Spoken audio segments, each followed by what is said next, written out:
Maths એટલે કે ગણિતની અંદર આપણે રેશિયો અનુપાત જે છે એ શીખી લીધેલો હતો અને આની શોર્ટકટ ટ્રીક જે છે એ પણ આપણે જોઈ લીધી હતી કે એકદમ સરળતાથી આ બધા દાખલા જે છે એ કઈ રીતે ગણવા.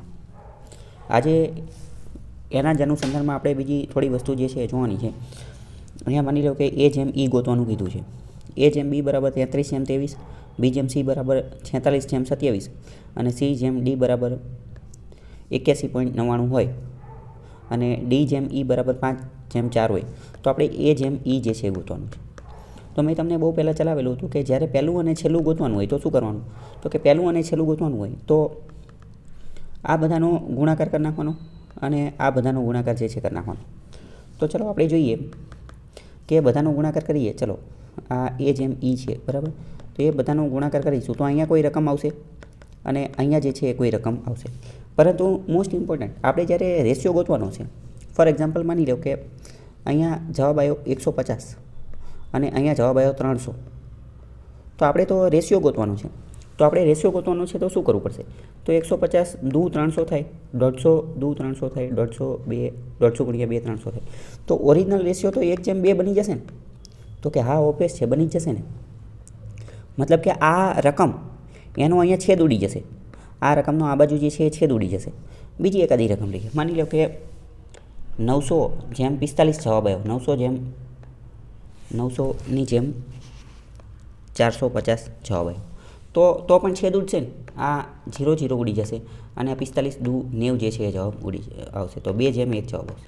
તો ઇન શોર્ટ આ ડાબી બાજુ અને જમણી બાજુ જે છે એ છેદ ઉડી શકે એ આપણા મગજમાં ક્લિયર થઈ ગયું. તો કે હા સાચી વાત છે કે ડાબી બાજુ અને જમણી બાજુ જે છે એ છેદ ઉડી શકે, બરાબર. તો બસ એ જ ટેકનિકનો ઉપયોગ કરવાનો છે આપણે. તો કે એનો કઈ રીતે ઉપયોગ કરવાનો, ચલો સમજીએ.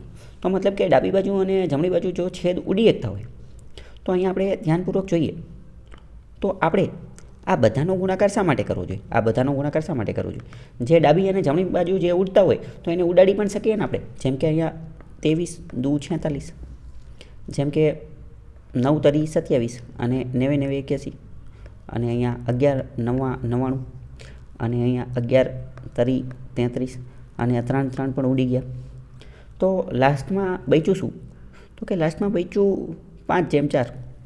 તો આપણે જોઈએ આનો જવાબ એ આવે છે કે નથી આવતો, બરાબર. એક મિનિટ, ચલો. તો મતલબ ઇન શોર્ટ ચલો આના આધારે આપણને ખબર પડી. તો જવાબ આપણને શું મળે, જવાબ આપણને 5/4 મળે, 5/4. તો આવી રીતે તમે ડાયરેક્ટ ઉડાડીને પણ છેદ ઉડાડીને પણ દાખલા જે છે ગણી શકો છો.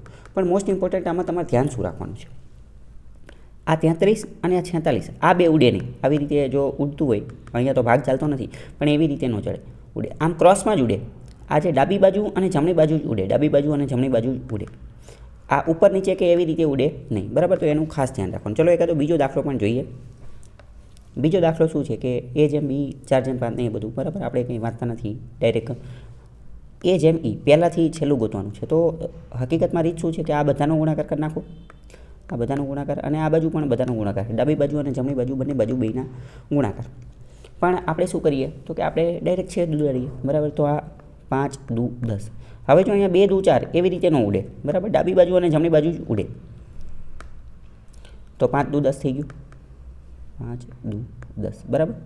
હવે અહીંયા 3 દૂ 6 અને 7 દૂ 14 આટલું થઈ ગયું, બરાબર. તો 4 દૂ 8, 8 દૂ 16 અને 16 દૂ 32. 32 જેમ આ બાજુ શું બચ્યું, તો આ બાજુ ખાલી બચ્યા 11. કેટલા બચ્યા, 32/11. તો આનો જવાબ શું આવશે, 32/11. અહીંયા અલગ આપેલું છે પણ એ અલગ હશે, બરાબર. જવાબ આપણે 32/11 આવશે. ચલો આને પણ સેમ એ જ રીતે જોઈ લઈએ. તો આમાં પણ શું થશે, તો કે હકીકતમાં આ બધાનો ગુણાકાર અને આ બાજુ પણ બધાનો ગુણાકાર, પણ છેદ ઉડી શકે. તો ચલો આપણે છેદ ઉડાડીએ કે 3 તરી 9, 5 દૂ 10, 7 દૂ 14, બરાબર. ઓકે. અને અહીંયા આ બે પણ ઉડી ગયા. તો હવે આ બાજુ શું બચ્યું, તો કે 7 બચ્યા અને આ બાજુ શું બચ્યા, તો કે 3 અને 4. તો કે 4 તરી 12, 7/12 જે છે એ બચ્યા છે. અહીંયા જવાબ જે છે એ ખોટા આપેલા છે, બરાબર. 7/12 જે છે એ સાચો જવાબ છે. ચલો આગળનો બીજો દાખલો પણ જોઈ લઈએ. અહીંયા પણ સેમ એવી જ રીતનું છે અને આપણે A/E પહેલું અને છેલ્લું જે છે ગોતવાનું છે. તો બંનેનો ગુણાકાર જે છે એ બંને બાજુ જે છે એ ગુણાકાર કરી શકીએ. પણ મેં કીધું એ રીતે આપણે ડાયરેક્ટ છેદ પણ ઉડાડી શકીએ.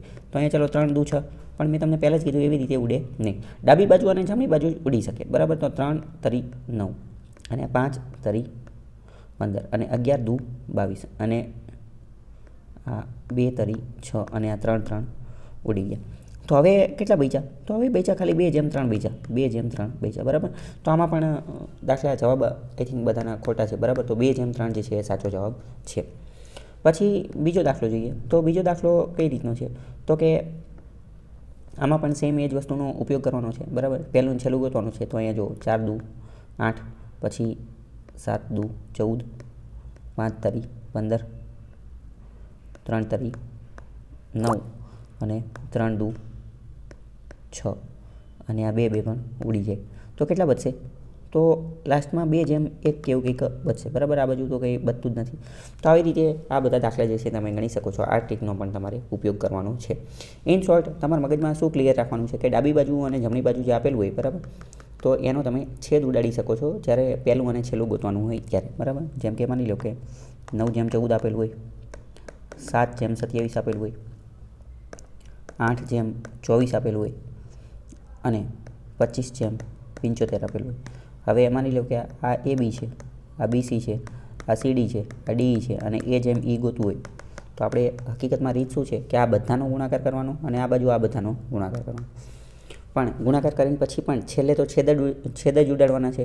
તો સારું શું કે આપણે પહેલાં જ છેદ ઉડાડી દઈએ. તો કે 7 દુ 14 થઈ શકે, 9 તરી 27 થઈ શકે, 8 તરી 24 થઈ શકે અને 25 તરી 75. તો આ બાજુ તો કંઈ બચતું નથી. તો 1 અને 3 તરી 9, 9 તરી 27 અને 27 દુ 54. 1/54 જે છે એ આનો જવાબ આવે. તો આ રીતનો તમારો ઉપયોગ કરવાનો છે.